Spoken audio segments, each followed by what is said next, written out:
Cake খেতে আমরা ছোট বড় সবাই কম বেশি পছন্দ করি, কিন্তু কেক বানাতে গিয়ে কজনই বা পারফেক্টভাবে কেক বানাতে পারি। আসসালামু আলাইকুম, কেমন আছেন সবাই? আশা করি সবাই ভালো আছেন। আলহামদুলিল্লাহ, আমিও ভালো আছি।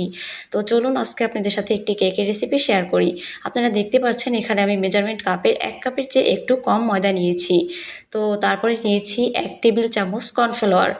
তো এখানে আমি একটি চালনির উপরে এগুলো নিয়ে নিচ্ছি, কারণ এটা আমি চেলে নিব। তারপরে এখানে দিয়ে দিচ্ছি 10 টাকা দামের গুঁড়া দুধের 1 প্যাকেট দুধ। তো সমস্ত উপকরণটা আমি এখন চেলে নিব। এর মাঝে অ্যাড করতে হবে 1 টেবিল চামচ বেকিং পাউডার।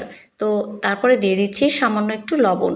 তো এই সমস্ত উপকরণ এখন এই চালনির সাহায্যে ভালোভাবে চেলে নিতে হবে, যাতে করে কোনো ময়লা যদি থেকেও থাকে সেটা যেন চলে যায়।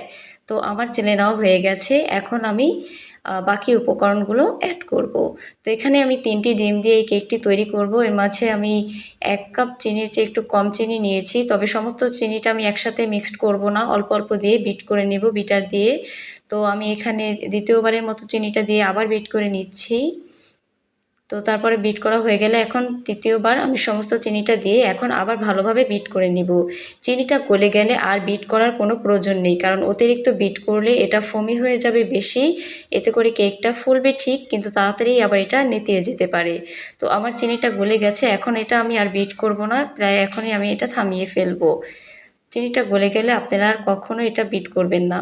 তো এখন আমি এর মাঝে দিয়ে দিব হাফ কাপ তেল। তেল দেওয়ার পরে এর মাঝে অ্যাড করব 1 টেবিল চামচ ভ্যানিলা এসেন্স। তারপরে আবার একটু বিট করে নিতে হবে। এই পর্যায়ে অত বেশি বিট করার কোনো দরকার নেই, একটুখানি বিট করে নিলেই হবে। তো আমার বিট করা হয়ে গেছে। এখন এর মাঝে আমি সেই শুকনো উপকরণটা মেশাবো। আমি সমস্ত ময়দাটা একসাথেই এখানে ঢেলে দেব। তারপরে আমি বিটারের সাহায্যে বিট করে নিব। এখানে একটি মজার বিষয় হচ্ছে, যখন আমি ময়দাগুলো দিয়ে বিট করতে গিয়েছিলাম ময়দাগুলো একদম উড়ে যাচ্ছিল। এটা আমার কাছে খুবই হাসি পাচ্ছিল দেখে। তো তারপরে আমি একটু সময় নিয়ে এটা বিট করে নিয়েছি। অত সময় লাগে না, যখন ময়দাটা মিশে যাবে তখনই বিট করা বন্ধ করে দিতে হবে। তো আমার বিট করা হয়ে গেছে। এখন আমি একটু এটা ময়দাটা পড়ছে এই বিটারের দিয়ে, তারপর আমি এটাকে বিট করা থেকে বন্ধ করে দিয়েছি। তো এখন একটু ভালোভাবে এই মিক্সচারটা আপনাদের আমি দেখিয়ে দিচ্ছি যে এটা কীরকম হয়েছে উপকরণটা দেখতে।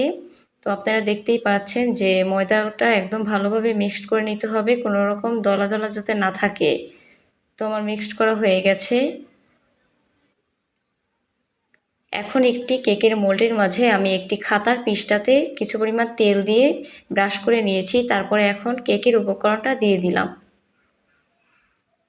তো কেকের উপকরণটা দিয়ে দেওয়া হয়ে গেলে একটু ঝাঁকিয়ে নিতে হবে, যাতে কোনো প্রকার বাবলস থাকলে সেটা চলে যায়।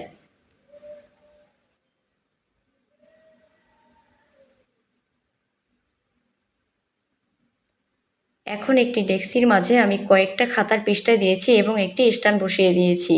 তারপরে ঢাকনা দিয়ে এটাকে আমি 5 মিনিট পরিমাণে জাল দিয়ে নিব। অতিরিক্ত তাপমাত্রায় জাল দেওয়ার কোনো প্রয়োজন নেই, একদম মিডিয়াম টু লোতে একটু জাল দিয়ে আমি এটা গরম করে নিয়েছি। যেহেতু আমি কেকটা চুলায় তৈরি করব, তাই এটা দেওয়ার সময় একটু সাবধানে দিবেন, যাতে হাতে কোনো রকম ছাঁকা না লাগে। তো এখন আমি এটা ঢেকে রেখে দেবো প্রায় 30 মিনিটের মতো সময়ে। চুলার আঁচ রাখতে হবে একদম লো। তো তারপরে আমি 30 মিনিট পরে এটা উঠিয়ে চেক করে নেব যে কেকটা পারফেক্ট হয়েছে কিনা। তো একটি শলার সাহায্যে আমি এটা চেক করে নিয়েছি যে এটা পারফেক্ট হয়েছে কিনা। তো তখন পারফেক্ট হয়নি, তারপর আমি কিছুক্ষণ আবার ঢেকে রেখেছিলাম। তো এখন আমার শলাটা একদম ফ্রেশ বের হয়েছে। তো এই পর্যায়ে আমি বুঝে গিয়েছি যে কেকটা হয়ে গেছে। তারপর আমি চুলা থেকে নামিয়ে এটা ঠান্ডা হওয়ার পরে আমি একটি প্লেটে এখন এটাকে সেট করব। তো আপনারা দেখতেই পাচ্ছেন আমার কেকের কালারটা কতটা পরিমাণ সুন্দর হয়েছে। আপনারাও যদি এইভাবে ফলো করে কেকটা বানান, আপনাদের কেকটাও একদম ওভেনের মতো সুন্দর একটি কালার আসবে, দেখতে খুবই ভালো লাগে। তো এখন আমি এটা পছন্দ মতো শেপে কেটে নেব।